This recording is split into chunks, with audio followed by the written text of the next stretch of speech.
우리 옆에 우리 뒤에 분들하고 함께 인사하겠습니다. 잘 오셨습니다. 우리 같이 인사하겠습니다. 우리 한 번 더 인사하겠습니다. 예수님 바라보는 성금요일 예배 되시기를 바랍니다. 네, 마지막으로 이렇게 인사하겠습니다. 하나님이 함께 하십니다. 네, 오늘 참 또 하나님께 감사한 것은 저희가 부활절 계란을 갖고 이제 전도를 나가려고 그러는데 오늘 비가 갑자기 많이 왔어요. 그런데 참 신기한 것은 2시가 되니까 비가 다 그치는 거였습니다. 그리고 전도 끝날 때 되니까 다시 비가 왔습니다. 네, 그래서 저희가 하나님께서 이 전도하는 걸 기뻐하시는구나 라고 하는 것을 또 생각하는 오늘 하루였는데요. 여러분 뭐 잘 아시겠지만 그 두바이에 가면 100층이 넘는 그런 빌딩들이 많이 있지 않습니까? 뭐 버즈 두바이 같은 경우는 뭐 160층이 넘는다 그러지 않습니까? 그런데 이렇게 사막 한가운데에 저렇게 160층 이상의 그런 빌딩을 지으려면 물론 뭐 기초도 중요하지만 중요한 것은 이 GPS를 여러 가지 이렇게 여러 대 해놓고서 이제 계속 그 바람을 이렇게 측정해 가지고 그래야 이게 제대로 이렇게 오차없이 올라갈 수 있다는 것입니다. 1시간 간격으로 계속 GPS로 측정을 해야지만이 이렇게 160층 이상 되는 이 빌딩을 이 바람의 영향을 많이 받기 때문에 제대로 이렇게 문제없이 지을 수 있다라고 하는 그러한 얘기를 들으면서 이게 우리의 신앙생활에도 똑같지 않은가라고 하는 그러한 생각을 하게 됐습니다. 한번 따라해 보겠습니다. 영적 GPS, 영적 GPS도 우리에게 필요한데요.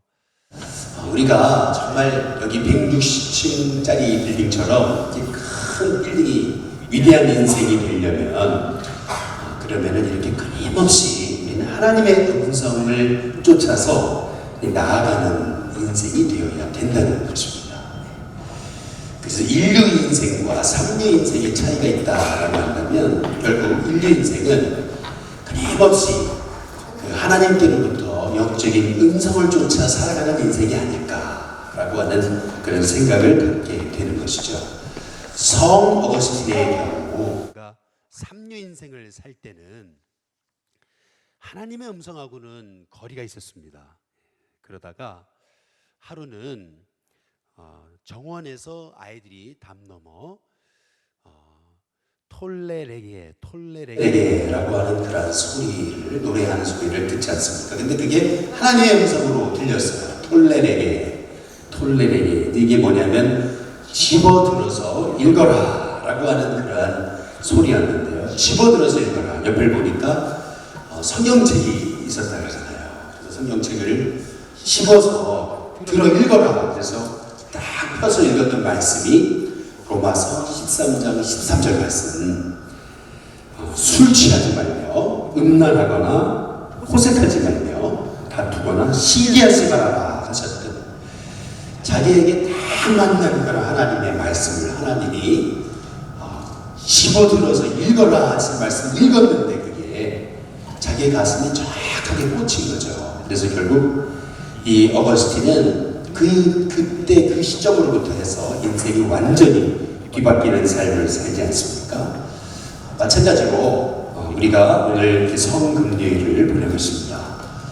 우리 인생이 끊임없이 하나님의 음성에 집중할 수 있는 저와 여러분이 될 수 있기를 주님의 이름으로 축복합니다.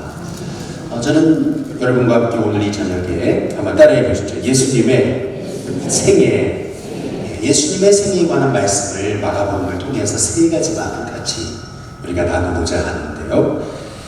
먼저는 우리 마가복음 1장 한번 우리 12절에서 우리 13절 말씀 우리 한번 같이 읽어보겠습니다. 마가복음 1장 앞에 스크린을 보고 우리 12절부터 13절 말씀 우리 한번 같이 읽습니다. 함께 읽습니다. 시작.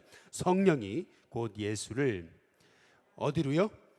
광야로 몰아가셨다 그랬습니다. 광야는 외로운 곳이죠. 그래서 13절에 보시면 같이 읽습니다. 함께 읽습니다. 시작. 광야에서 40일을 계시면서 사탄에게 시험을 받으시며, 그 다음에 제가 이 말씀을 묵상하다가 참 이번 주에 은혜가 됐던 구절인데, 누구와 함께요? 들짐승과 함께 계시니 천사들이 수종 들더라. 예수님은 광야에 가셔서 들짐승과 함께 40일을 보내셨습니다. 예수님의 삶은 먼저 마가가 얘기하는 것은 들짐승과 함께 사실 정도로 고독한 삶이셨거든요. 그런데 그 외로움이라는 것에 짓눌리지 않으시거든요. 들짐승과 함께 계시니, 저는 이 말씀을 묵상하다가 예수님이 그 광야에서 얼마나 외로우셨을까. 들짐승을 친구 삼아 사셨던 예수님, 그런데도 예수님은 그 외로움에 짓눌리지 않으시거든요. 근데 그 이유가 뭘까? 마가복음 1장 우리 11절 말씀해 보시면, 1장 11절 우리 같이 한번 읽어보겠습니다. 함께 있습니다. 시작. 하늘로부터 소리가 나기를 너는 내 사랑하는 아들이라, 내가 너를 기뻐하노라 하시니라. 예수님이 외로움이라는 것에 짓눌리지 않으셨던 이유, 그것은 하늘에서부터 소리가 나기를 그랬지 않습니까? 한번 따라해 보겠습니다. 하늘에서부터, 하늘의 음성을 들으셨는데 그 음성은 내가 널 사랑하노라, 내가 널 기뻐하노라. 그 음성 때문에 예수님은 들짐승과 함께 계시면서도 외로움에 짓눌리지 않으셨습니다. 우리 예수님의 성도님들, 우리가 굉장히 분주하고 바쁘게 살지만 때로는 우리의 마음에 외롭다라는 생각이 찾아올 때가 있잖아요. 그러나 예수님은 절대 외로움에 짓눌리지 않으셨다는 것. 그 이유는 뭐 친구가 많아서, 사람이 많아서 그게 아니라 바로 하나님으로부터 음성, 내가 널 사랑하노라, 그 음성 때문에 예수님은 들짐승과 함께 계시면서도 외로움에 짓눌리지 않으셨습니다. 우리 성도님들이 외로움에 짓눌리는 인생이 아닌 끊임없이 하나님의 사랑으로 승리하는 귀한 성도님들 될 수 있기를 주님의 이름으로 축복합니다. 우리 마가복음 3장 또한 30절 한번 같이 읽어보면요, 한번 같이 읽습니다. 함께 읽습니다. 시작. 이는 그들이 말하기를, 뭐라고 사람들이 말했습니까? 더러운 귀신이 들렸다 함이로라. 한번 따라해 보시죠. 귀신이 들렸다. 예수님을 향해서 사람들은 귀신 들렸다, 이제 그렇게 예수님을 비난하고 비판하고 조롱했습니다. 예수님이 이 땅에 계실 때 수많은 비난과 비판에 휩싸였다라고 하는 것을 알 수 있는 대목입니다. 귀신 들려 들었다라고 하는 그런 얘기를 들으셨습니다. 그러나 그럼에도 불구하고 우리 예수님은 그 비난의 화살 속에서도 국민의 마음, 사랑의 마음을 잃지 않으셨다는 것입니다. 우리 마가복음 6장 우리 34절 같이 한번 읽어보겠습니다. 같이 있습니다. 함께 있습니다. 시작. 예수께서 나오사 어떤 무리요? 큰 무리를 보시고 그 목자 없는 양 같음으로 인하여, 그 다음 뭐죠? 한번 따라해 보겠습니다. 불쌍히 여기사.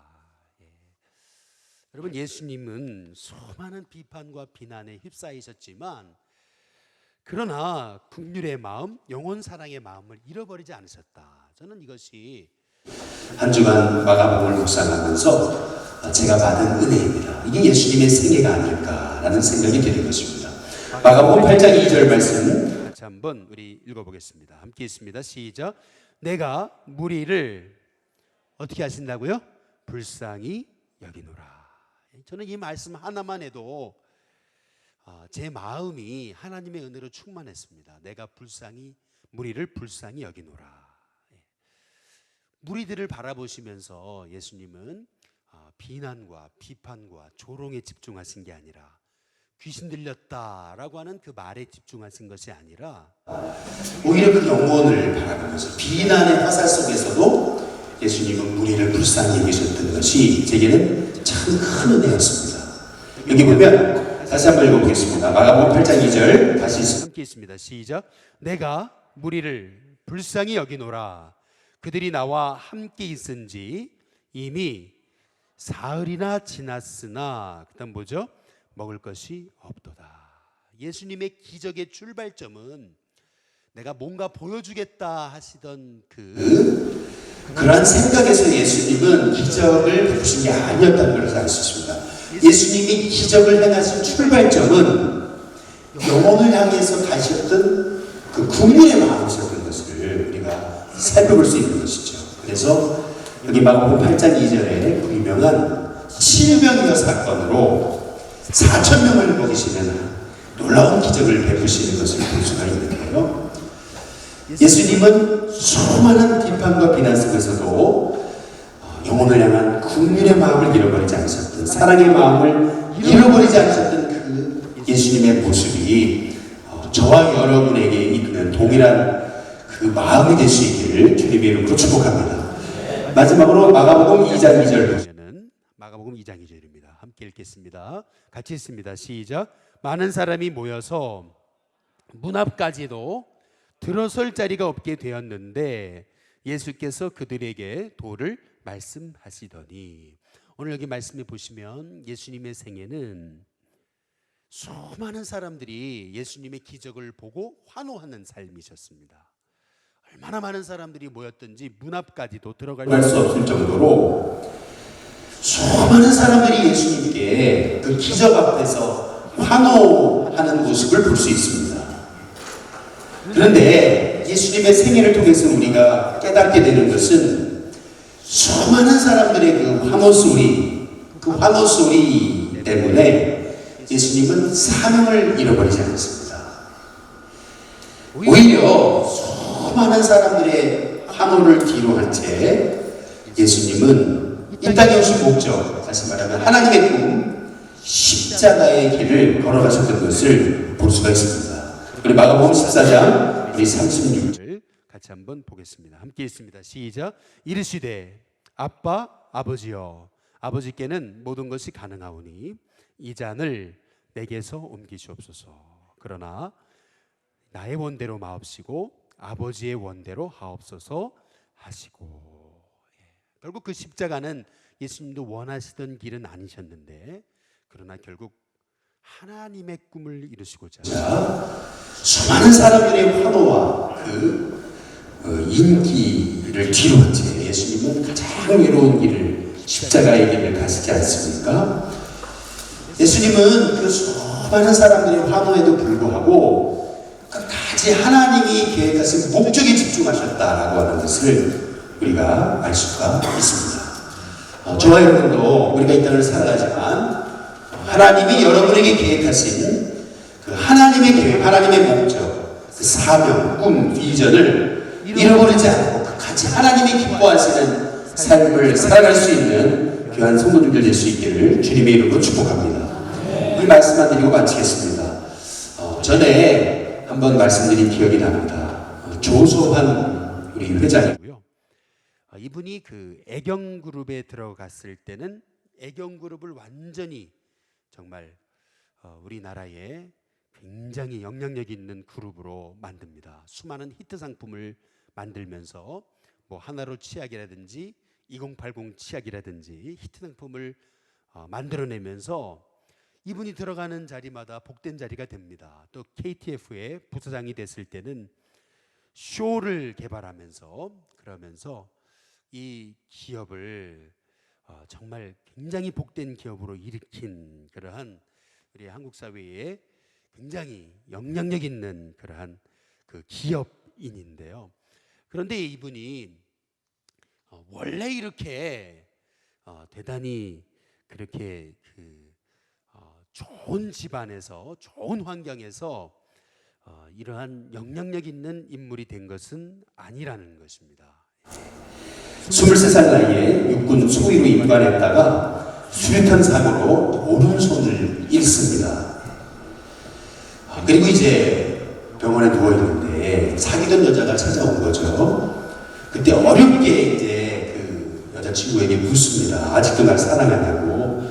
그때 여자친구는 그냥 고개만 끄덕이더라는 거죠. 2번. 그러더니 이게 여자친구가 참 지혜로운 사람이라는 것은 이 병원 근처로 성찰을 와가지고 계속 돌봐주더라는 겁니다. 이 조수한 이 씨를요.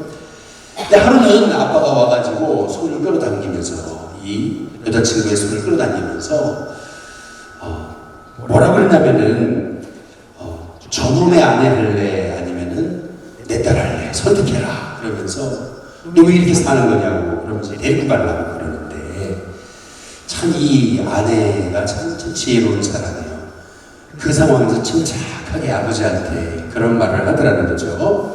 설사 그럴 일은 없겠지만 혹시 아빠가 팔이 이렇게 사고로 팔을 잃었을 때 엄마가 팔을 잃었다고 아빠를 버리면 그러면 아빠는 좋으시겠냐고. 그 한마디를 듣고 있다가 이제 조수한 이 회장은 그런 생각을 했다는 거죠. 정말 내가 이 여자 행복하게 해줘야 되겠다. 내가 어떻게 해서라도 행복하게 해줘야 되겠다는 생각을 갖고 병상에서 이제 영문학과 편입을 공부하기 위해서 영어 문장을 외우는데 그냥 영어 문장을 3번만 읽어도 다 외워지더라는 거죠. 그러면 영어 문장을 3번만 읽었는데도 다 외워졌던 비결이 어디 있을까요? 그것은 빚진 마음에서 나오는 것입니다. 빚진 마음. 나 같은 사람도 버리지 않고 이 손이 없는 팔이 없는 사람을 끝까지 이렇게 나를 돌봐준 그 은혜, 그 사랑, 그 빚진 마음, 그 빚진 마음에서 내가 값지게 살아야 되겠다. 내가 정말 저 사람 행복하게 해줘야 되겠다는 그런 생각을 갖게 되면서 그가 그 불우한 환경을 딛고 참 존귀한 기업인이 됐다는 것입니다. 왜 빚진 마음이냐 하면 빚진 마음에서 우리의 마음에 교만함이 사라지고 겸손한 마음이 생기고 빚진 마음에서 우리는 정말 헌신이 나오고요. 빚진 마음에서 우리 인생은 정말 값진 인생이 될 수 있다라고 생각하는 것입니다. 제가 이 말씀을 드리는 이유는 오늘 이제 성금요일 예수님께서 우리를 위해 십자가에 죽으신 이 성금요일입니다. 이날 이 밤에 저는 우리 일신교회 성도님들의 마음에 빚진 마음이 있었으면 좋겠습니다. 한번 따라해 보겠습니다. 빚진 마음. 나를 위해 십자가에 죽으신 그 예수님의 십자가의 사랑을 당연하게 여기는 게 아니라 정말 나를 위해서 십자가에 피 흘리신 그 사랑 때문에 그 사랑에 빚진 마음으로 이렇게 놀라운 은혜를 허락하신 그 십자가의 사랑에 우리가 감격해서 이제는 제 인생이 값진 인생 되겠습니다. 예수님처럼 끝까지 하나님이 기뻐하시는 인생 목적을 향해서 나의 삶을 드리겠습니다. 기도할 수 있는 저와 여러분이 됐으면 좋겠습니다.